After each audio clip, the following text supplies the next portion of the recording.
Welcome to the Passive Income Podcast. Please be sure to join the Passive Income Posse by clicking that subscribe button below. Super excited for today's guest. On this episode, I have Jennifer joining me. And Jennifer, you are living the dream, traveling, and I'm going to throw it over to you and give yourself an introduction. Hi, thanks so much, Dave. Hi, everyone. My name is Jennifer Strahan. You can find me on Twitter. I'm sure Dave will put my Twitter handle on there. Definitely.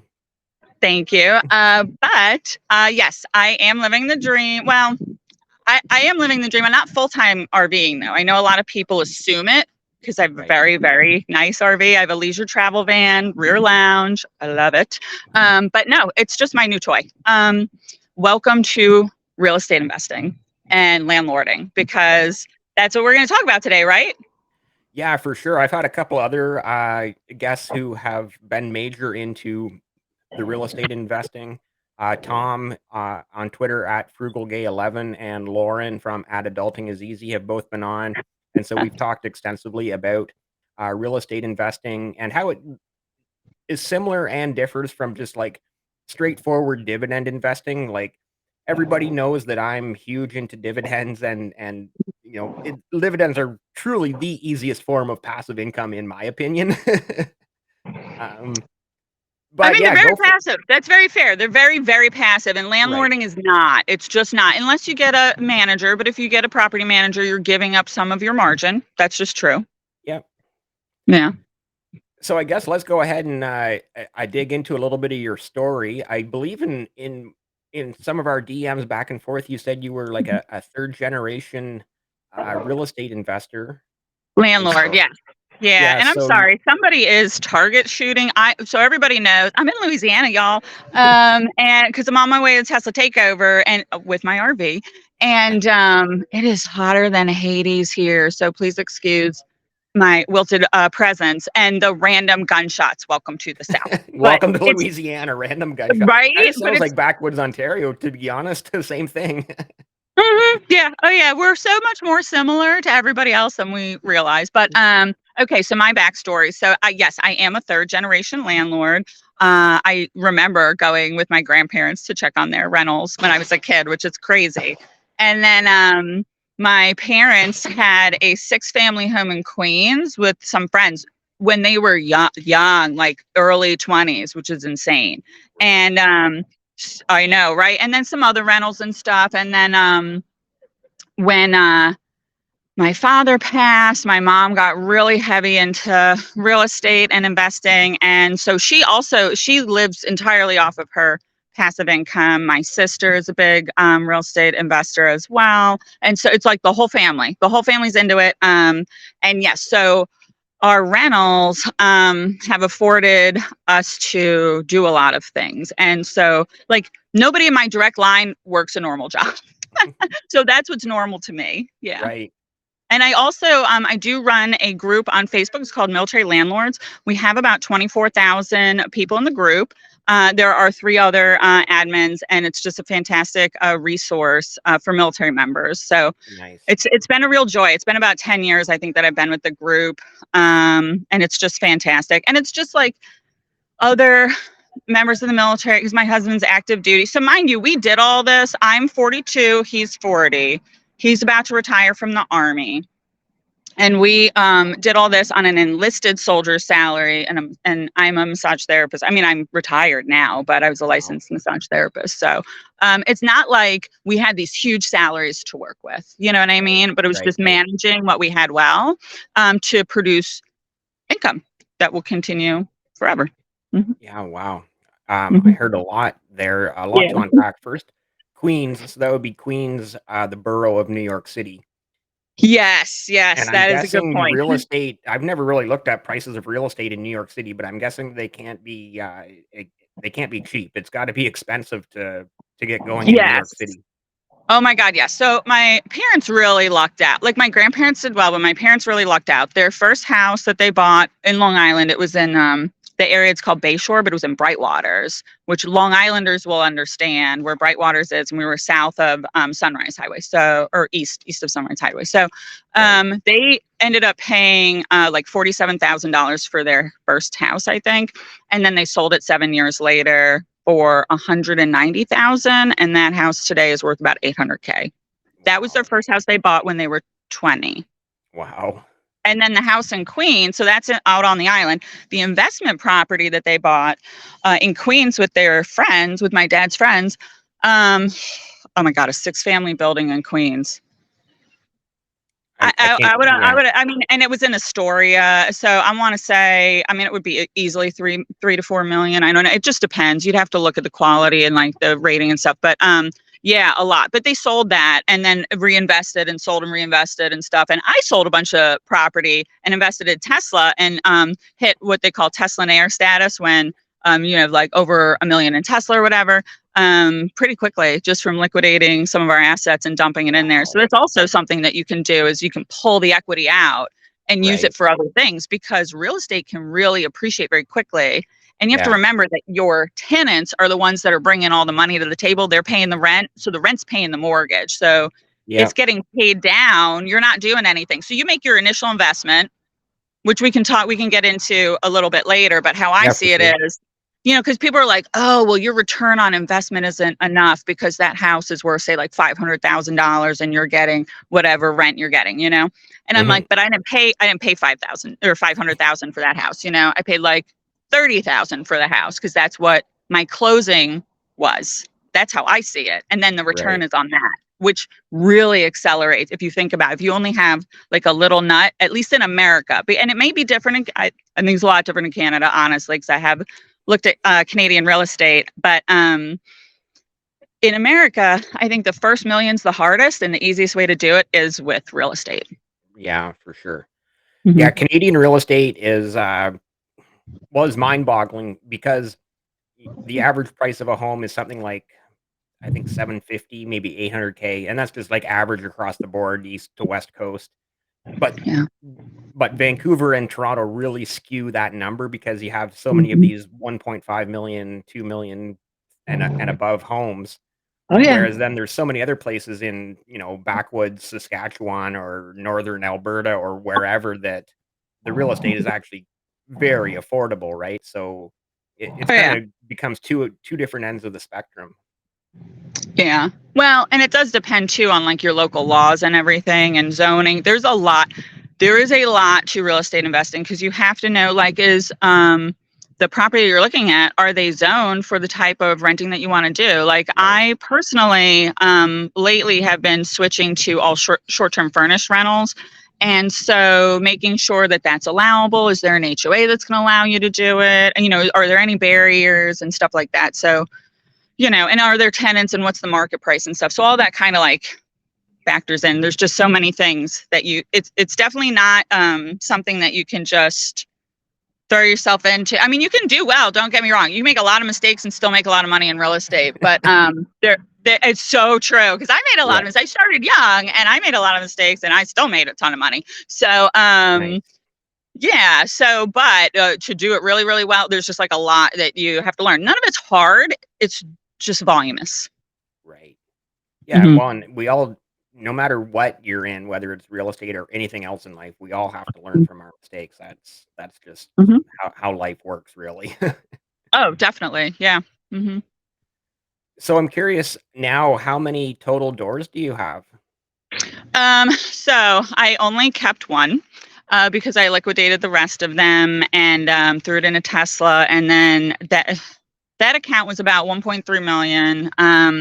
And then the rental that I kept, I optimized. And so it is a furnished rental. It's actually, I'm renting it under market right now, only because that tenant's been in there so long. I have a fire claim in there. So because I do specialize in like residential insurance claims. Like that is my target market. So you have to decide who's your target market. you know? And Right. so I just want the residential insurance claim. So if your house gets ruined by fire, flood, this, that, and the other, you have to live somewhere, right? Your house is Yeah. destroyed. Now, what people don't realize is when that happens, you still have to pay your mortgage to the mortgage company, but the insurance company is going to pay for your temporary housing. So temporary housing could be a furnished apartment, or a hotel room or something, or it could be like a whole furnished house. So I have like very beautiful furnished house, and there's just not that kind of property that's available in my area. So if somebody has a disaster and their options, because they're not getting the difference, mind you, that your insurance company is not mailing you a check for the difference. Yeah. And so if you have the option between you and your husband and your two children are going to be in two standard hotel rooms for 16 months, because that's how long these people have been in my house, or you can be in a 4-bedroom, 2.5-bath colonial that is in a neighborhood that has amenities like pools and tennis courts and this and is in the top school district. You're going to pick that one, you Yeah, know? for sure, right? That's a Right. no-brainer. Right. And so, but I am probably $1,000 under market currently, and it's still cash flowing 2,500 a month over its expenses. And I cover everything. Like I'm the one that's paying all the utilities and the internet and the cable and the mortgage and the insurance, and we do have a mortgage on it. And that is the property I'm talking about where I paid my closing costs were $34,000 in 2008. And it was a normal residential rental, but it always cash flowed, and that cash flow kept going up. And then when the pandemic happened and they did that eviction moratorium, I was like, no, you're not going to tell me that I can't evict a bad tenant. That's Right. BS. And so I was like, well, that's cool. The market's high. I'll just sell them. And I did. Mm-hmm. So you sold So all your other properties I at the did. start I of the did. I kept pandemic. some of it cash. I put some of it in Tesla. I paid off some things where we renovated our house a little bit. Like it needed the house that we currently own. We bought, it was like a major fixer that we bought, and it's over doubled in value already. We closed in late 2017, So that's your but it, primary residence where you live. right, You're right, not right, living right. in an RV. No, no, no, no. Yeah. So my primary is actually 4,500 square feet, and I am escaping it because it's too much to clean. I've been like begging my husband to like, can we downsize? But the Yeah, reason we bought that house was because it was a good investment. Like right. it made sense. So I have no problem since I grew up in that space to purchase homes that make sense financially, that are a good investment, and I'll live in it. Yep. And That makes that's sense. yeah. I mean, I understand people want like their dream home. Like people get very romantic about property. I see it a lot with first time home buyers because I was a real estate agent briefly and decided it was not for me. Yeah. Just working with clients is not for me. But the first time home buyers, they would want like the most perfect house. And what happens, and what I've seen happen to a lot of people lately, unfortunately, is they wait and they wait and they wait for the perfect house, and the situation changes, and then they're no longer qualified for a mortgage. The market has changed, this, that, and the other. So I have Yeah. some really good friends that are also the same age that we are, and they're still renting. So they're in their early 40s, right? They're still renting. They have barely any savings, and they wanted to buy their first, like they got married, they want to buy their first home. And when they started looking, it was before the pandemic, when the interest rates were pretty low and the Yeah. prices were low, and they were just so damn picky, and it was the most ridiculous stuff that they would pass over. I guarantee you that they regret it now Yeah. because they didn't see it coming. But I told them this was going to happen because I've been through a couple of market cycles, and I've seen it myself. But also just historically, you can look, so. Yeah, I mean, we'll see what happens, but yeah, they're kind of bummed because they're still renting. So, Right. hmm Yeah, just an interesting point there on regarding interest rates. Just today, the Bank of Canada, which is the Canadian equivalent to the Fed in the US, just hmm raised interest rates again by I think it was a quarter basis point, and so it's at 5% now, which is the highest it's been since 2001. And Okay, yeah, yeah, so with that's that like said, 8%, 30-year mortgages. That's what that would be in the U.S., I think. right. Yeah. Yeah, I'm not 100% sure on that note, but just the fact that it's now at 5%, an interest rate, and the fact that that's the highest it's been in 22 years now is, and obviously they're doing it for the exact same reasons as the Fed in the US to try to, fight inflation, and I did Oh see yeah. those numbers today as well, where they're showing that I think obviously June's inflation number was, like, at 3%, so Yeah. all But these. core was still not good though, I think. Right.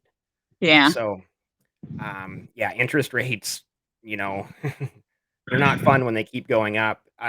Like obviously, from our perspective, we're investors. We follow the markets. We understand why they're doing it, why they're trying to fight inflation. But at the same time, it's like I don't want to pay more in interest on when I have to go to renew my mortgage or anything like that.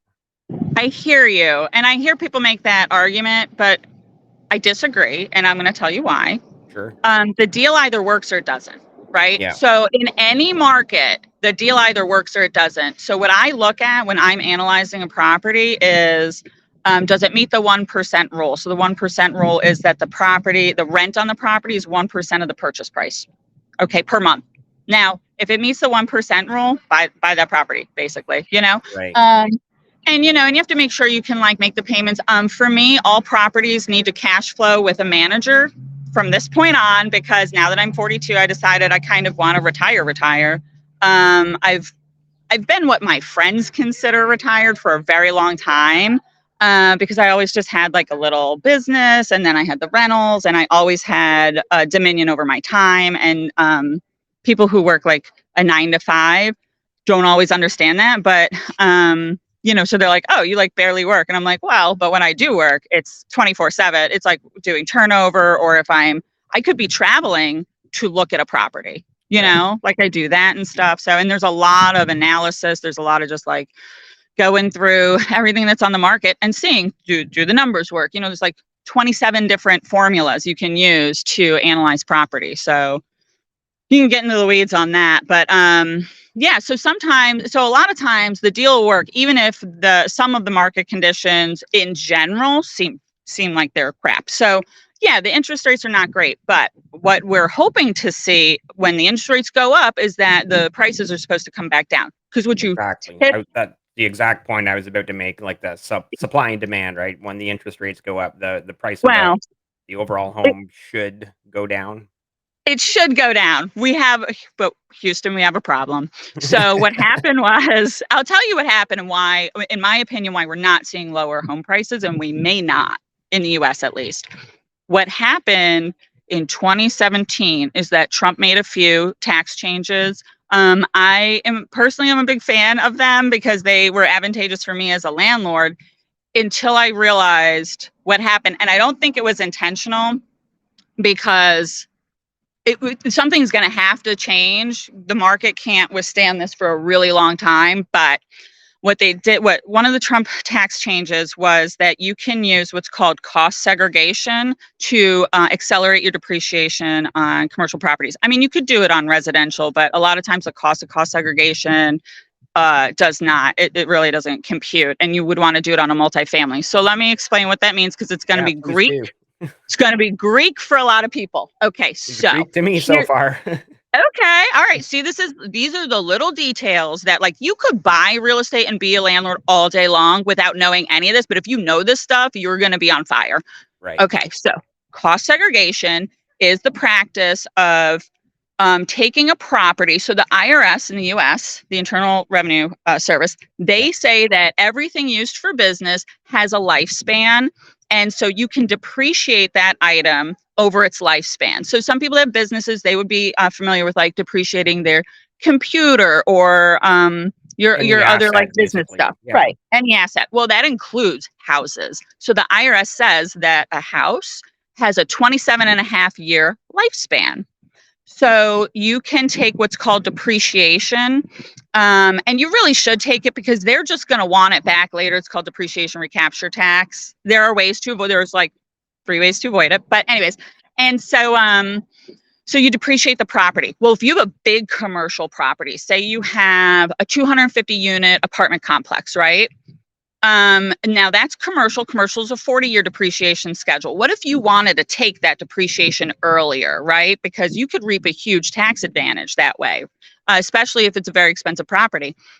Well, what the tax change happened, what happened was they decided that, okay, you can accelerate that depreciation by separating out all of the items that are in that building. So yes, a house has a 27.5-year lifespan, but the carpet, the fixtures, meaning the lights, the cabinets, the toilet, like so many things that you consider part of the home, the flooring, stuff like that, all has a value.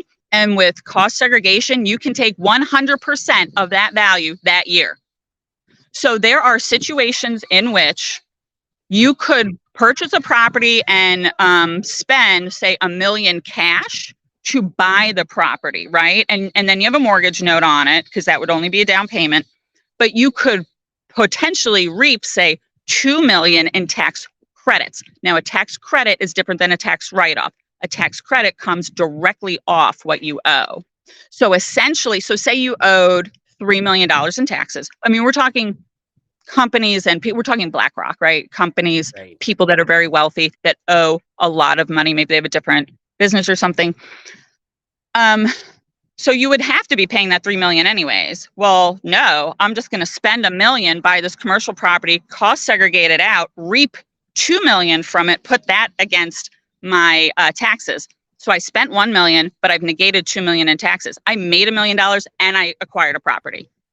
So the fact that they made that possible, that it's possible at all in the United States, and it was that one 2017 Trump tax change, that is why you're not seeing property prices go down, because the big boys, the big investors, they can afford to overpay on these properties. They don't care because they're just going to depreciate the crap out of it. And then what they do, here's the key, here's the kicker, is that you can 1031 exchange the property, right? So how to explain this? You can sell the property and there is a special account that you can have made. You usually need like an accountant or a lawyer to do it, but it's called a 1031 tax exchange account. Whereas you can sell the property, pay no taxes, and if you reinvest that money into another rental property, you will not owe any taxes, right? So remember I said that the IRS is going to want that depreciation back, right? One of the ways of avoiding depreciation, recapture tax, is to 1031 exchange the value out of one property and into another. So say I bought a building, right? And I paid $1 million down. Now I've cost segregated out $2 million, right? So I've made $1 million on this. The next year I 1031 exchange that, right? Because I've depreciated I really won't have a whole lot of depreciation for year 2, right? Okay. You 1031 exchange it, you buy another property, you do it again. Wow. I am going to make a comment here. A shout out to the audience. Any Canadian real estate investors, please comment below if there's anything similar in Canada. If the CRA, Canada Revenue Agency, which is obviously the equivalent in Canada to the IRS. Please, any Canadian real estate investors, let us know in the comments. I'm sure Jennifer and myself included would definitely love to know of anything like this that may be possible in Canada. So and Canadians investing in the US, I mean, if you own a company and the company is buying the property, the company, I believe the company can do the same thing. Of course, consult a certified accountant about that. But yeah, from what I understand. So if you think about it, if you could do that and you can literally just file paperwork and just make a ton of money, you're going to do it. And that's why BlackRock is still buying, like they just like consumed all of the properties because it makes sense for them, because they can afford to pay the accountants to do the cost segregation, because there is almost like a floor to how much it's going to cost you to do cost segregation or to make a 1031 exchange account. Like I would say on average, your 1031 exchange account is going to cost you $2,000 at least. So, you know, if you're paying $2,000, you want to make sure that you're getting more than that back. My audience, my viewers, my listeners, my Twitter followers know that I love REITs, and obviously REITs are a very different way to invest in real estate. They are. Just want to get your thoughts on REITs. Sure. Okay. So here's how I see REITs. I'm not positive or negative on it. I think it's just where you're at with things. But so with being with landlording, so because a REIT, you're still investing in that space, you know. Yeah. You can buy property and manage it yourself. You'll have the highest margins. You can buy a property. You can put a property manager in place. In the U.S., in my area, so I'm in Virginia. Typically, like the standard fee for property management is 10% of the rent, right? Okay. If you have a really high rent, sometimes they'll cap it. And then if you are a vacation rental, though, like if you're a house at the beach or something, that is going to range from 20 to 40%. And it depends if they're including like the maintenance and the cleaning and stuff like that. So sometimes you have to plan on 40% of your rent being ate by management, you know? Mm-hmm. And that's just one of the things that you have to factor, you know, into. But, and then so you have like you're managing it yourself. The next step would be you have a property manager. The next step is REITs, I feel like. So it's just like how many degrees of separation are between you and the property. And then for each degree, just know you're probably losing a certain percentage of margin. Yeah. So Exactly. going from self-management to a property manager, you're going to lose 10%. But then there's also some nuances. So, you know, when you're buying your own property, like you may have a plan, you may know the area real well. And I think you can optimize a little better with some of these REITs. You got to really do your due diligence because they may not even ever see the property. Like they're buying these properties sight unseen. They could be getting a lower class of tenant. It could be a lower class of property. They could be buying like B and C property. So like property is graded also in rental real estate and in commercial real estate. You have A, B, C, D properties, and it has to do with like the neighborhood and the age of the property and the finishes. So like an A property would be like a brand new home in a great neighborhood with a great school district that you're going to get like the best tenants. Right. And it's brand new. That's A. B would be that, but aged, you know? So I would, and maybe like, yeah, I would say that, but aged, you know, needs, maybe has to be renovated a little bit. C, you're in a like, okay neighborhood, you know, D, Right. yeah, I don't think I would be investing in AD properties, but some people love it. Some people, you know, there's so many little niches for rentals, and some people love those because then the For sure. government's paying you. Oh yeah. Yeah, I see what you're saying, right? And Yeah, because then you're doing like Section 8. interesting. So I know it's so much. I mean, honestly, I could probably talk for like Days. weeks, you know? Yeah. Yeah. So, Awesome. I just kind of following up on REITs. I would say probably 99% of American guests I've had here on the Passive Income podcast are invested in Realty Income, ticker symbol O, which is a very popular REIT. And actually, quite a few Canadian guests I've had also have REIT or have Realty Income in their portfolio. Okay. So I guess just any thoughts on that particular REIT, if you know it at all? I'm not really familiar because, you know, here's the thing. Okay, what's your return on investment with the REITs? Like how much are you making on them? Right. You know, because you could like I'm going to start buying property again soon. I can see the market's going to change. It's shifting. And I've already started talking to my lenders again, but I can pick up another property and spend maybe $50K and I could get it to cash flow probably $3,000-4,000 a month. Cash flow, mind you.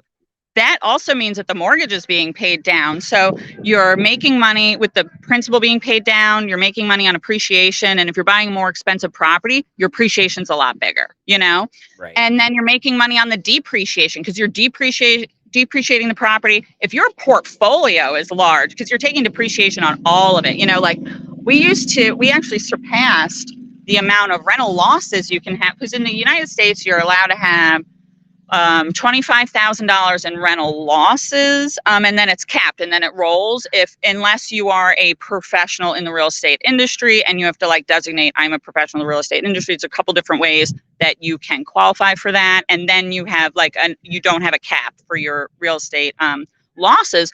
But even though they're capped, you can just roll them to the next year and you can take it off the next year. So literally we are making a ton of money on our rentals, but our taxes, we are able to take $25,000 off of my husband's income. But we're making income on the rentals. It's crazy, you know? So there's so many ways that you make money on rentals if you are managing the property or if you have a property manager.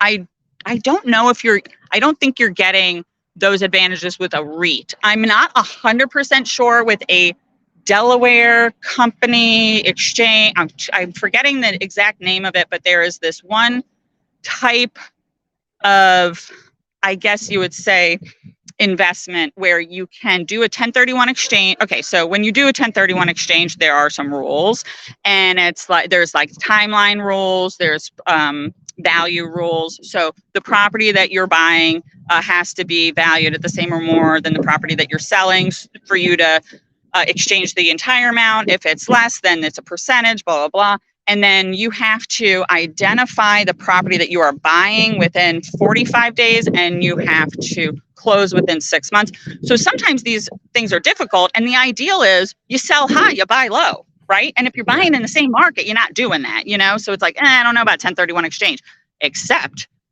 there's a trick. There's something. There's always a trick, right? Well, this is another one of those. If you really know your stuff, you can do this.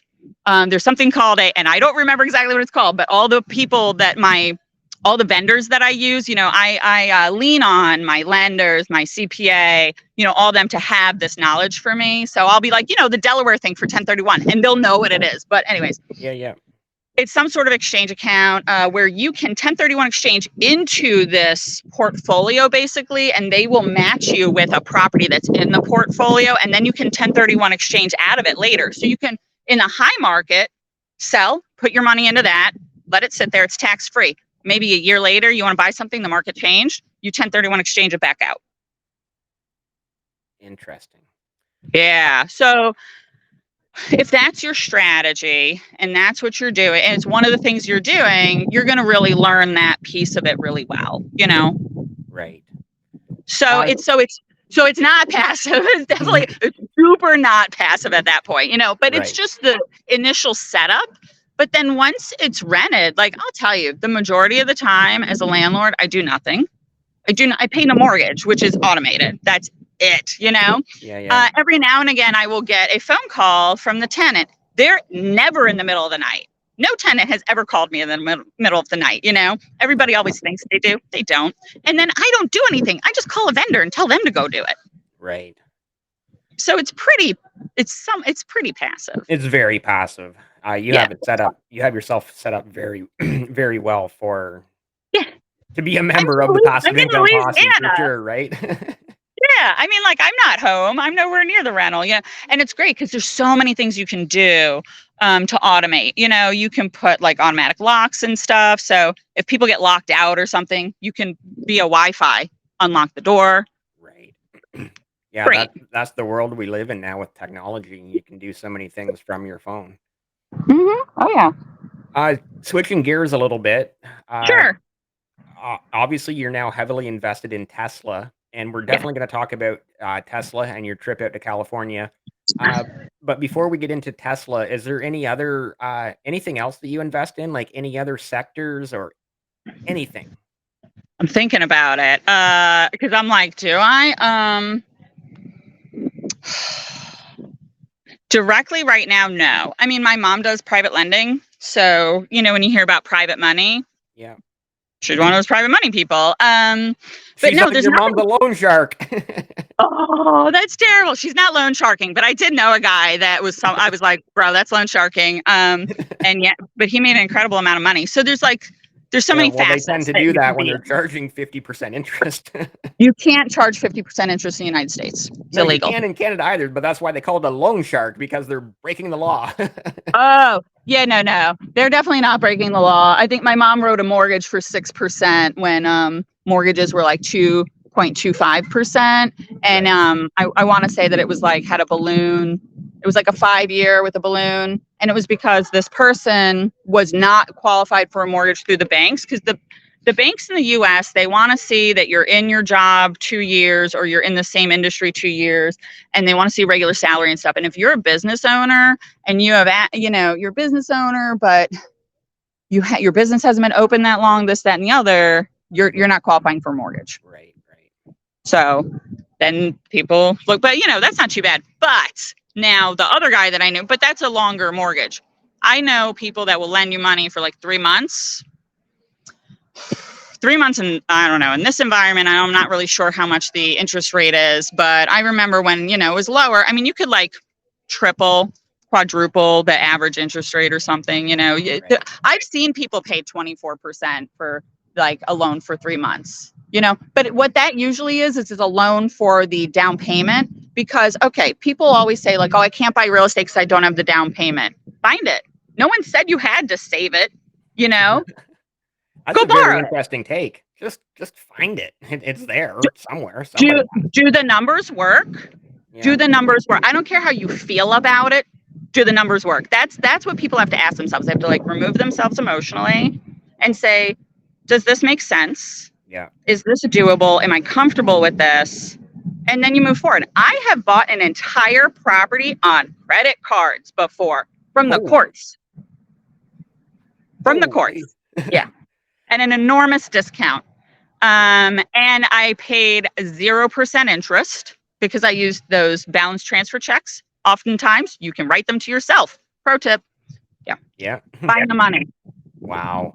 That's incredible. That is absolutely incredible. People don't think about it because you know what happens? Here's the key to investing, period. Ask yourself how this can work. Do not pay any mind to how it doesn't. Don't stay in that space of, I can't do this because of this, and this, that, and the other is against me, or I have all these disadvantages. Look at your advantages. Look at your pros. Learn, from watch podcasts like this. Be positive, because what you're putting out there, honestly, you're going to manifest. If you're always like, oh, I'm in a position where I'm never going to have anything, you're going to continue to not have anything. But if you live in that space of abundance and feel what it feels like to have those assets and stuff, you're going to find a way. Yeah, exactly. True. It's that old saying, if you believe, whether you believe you can or you can't, you're right. If you believe, it's so true, right? So you just have to believe 100%. that you can. Right. Yeah. No, it really is. It truly is. So, and I think I have to turn because the light is like, there we go. That way you guys can still see me without weird shadows. Nice. Yeah. So, but yes. So, that's the truth of the matter. And so I would just move from that space. But yeah, you'll be able to find the money. You might have a friend that wants to invest with you. They don't have the time to manage properties. You're really into managing properties. Or maybe you find a landlord that is going to let you do what's called rental arbitrage. And that is when you rent a property and then you furnish it and you make it an Airbnb and you make the difference. So that's a great way to not even own the property and make money. Yeah. Yeah. There's lots of ways to make money in real estate for sure. Yes. Let's talk about Tesla. You are on your way to California it's called the Tesla Takeover. Oh, it's the Tesla Takeover, and this year is going to be amazing. Those guys have really knocked themselves out. So, it's hosted by the Silicon Valley Tesla Owners Club, and I know John from there. Although I think Kevin has done a lot of the work. So, thank you to those two guys. Thank you to everybody who's putting it together, because it sounds like it is going to be the greatest event ever. It's crazy. So, let me tell you what's going on there. First of all, there's a ton of speakers. May Musk is speaking on Sunday. And so I'm like, oh my God, that's already. That's Elon Musk's mother, for those of you who don't know, May Musk. Yeah, she made Elon and Kimball and Tuska. I mean, they're amazing. And then, she's an amazing person on her own. She's an author. She's a model. She's so inspiring to so many women. So I'm excited. But so on the speaker list humorous alone, too. She's a very humorous person. She has such a great personality, But then on top of that, beyond, there's so many people that are going to be there as speakers. You should check out the speaker list. But they're also going to have all the prototypes for all the camping, like the campers that we've heard about. So we've heard about Lightship, we've heard about Cyberlander, and they've just been like drawings basically on a piece of paper. Well, now they're bringing the prototypes and you're gonna be able to see them. So that's incredible. I don't know if I've seen that before anywhere where like all the prototypes are there. Sorry, my hair is like, outside.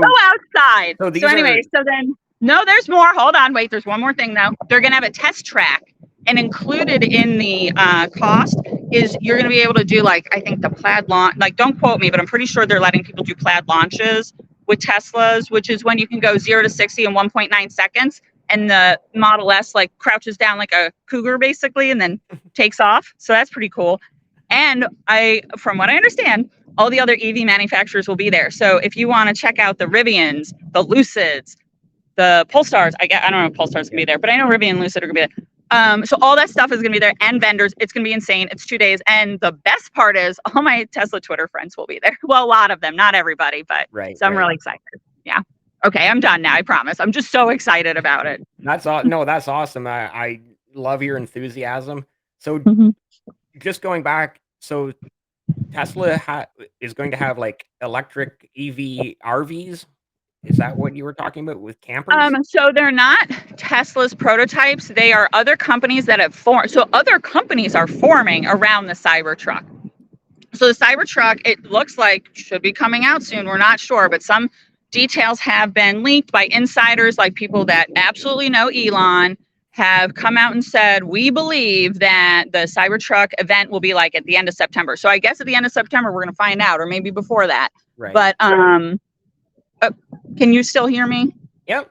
Sorry, my little earbud likes to fall out of this ear, and I go to save it, and then I hit something. I don't know. Anyways, so yes. So Tesla's not making them yet, but there are other companies that are making them.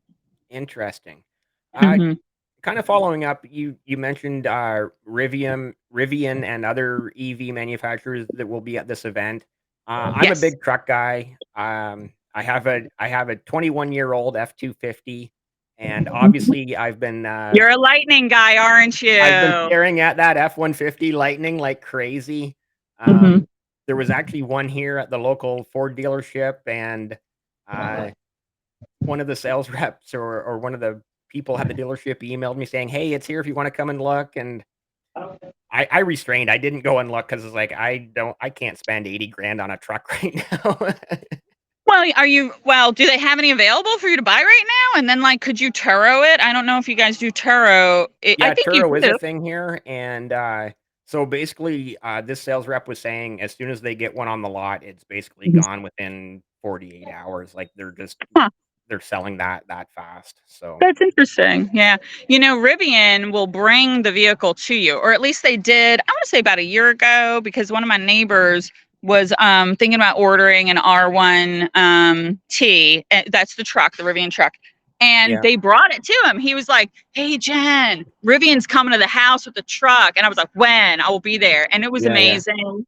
The Rivian truck's really nice. The interior reminds me of, it's very high end. I think Rivian did a really great job. I hope that they survive.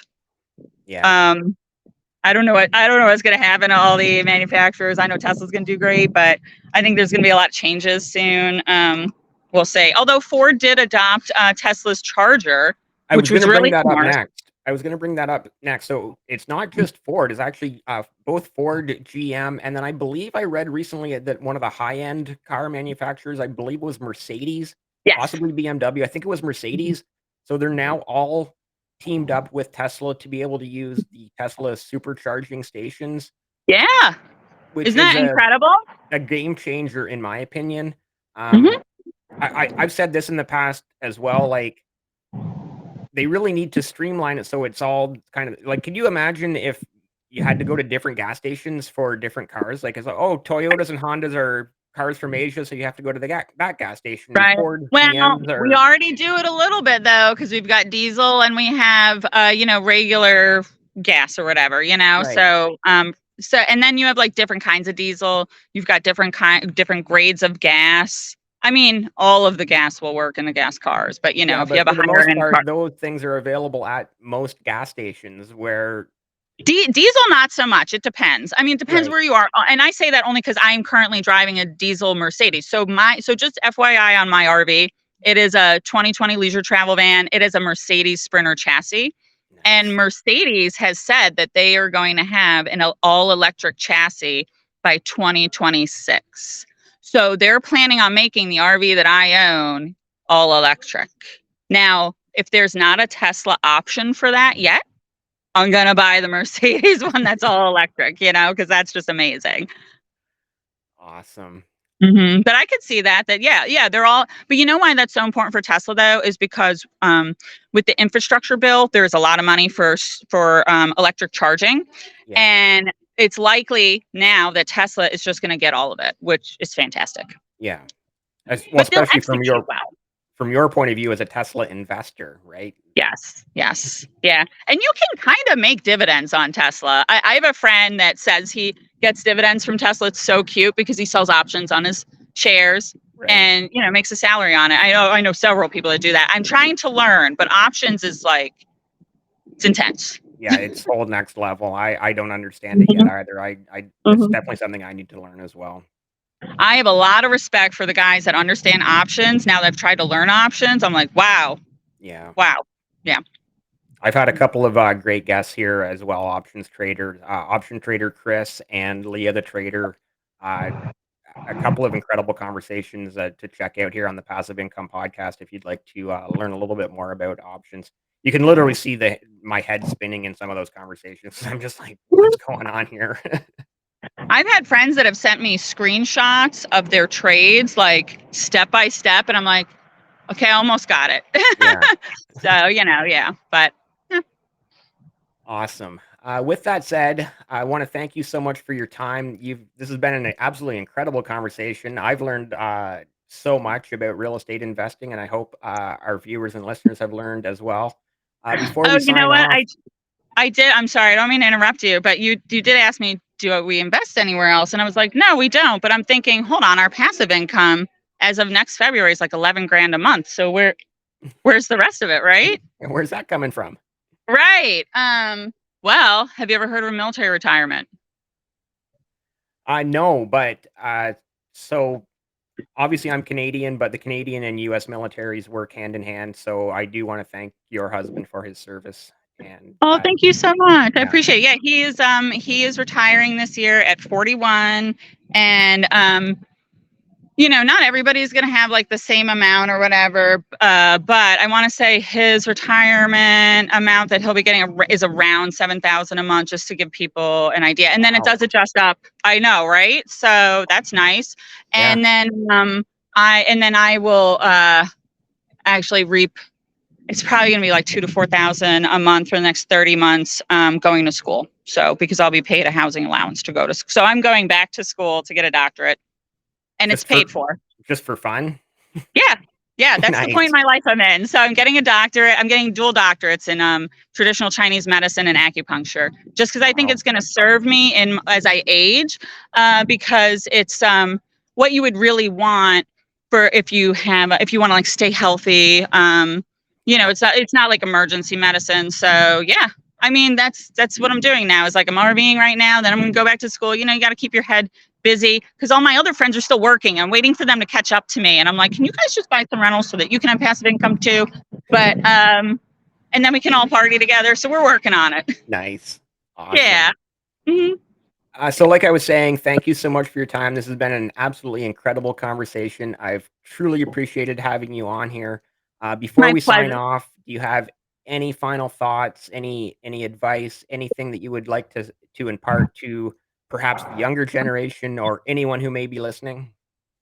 Yes. What I would say is your first investment should be in yourself. And you should learn all that you can. Definitely, like read the books, watch the podcast. The fact that you're even watching this, you're ahead of so many people, and Yeah, just keep exactly. going. If you improve 1%, every couple of months, before you know it, you've improved like 90, 100% of your life, and you can completely change everything. You have the power to do it. So I just want everybody to know that and internalize it because that's going to be a big game changer. Yeah, awesome. Well said. Well said.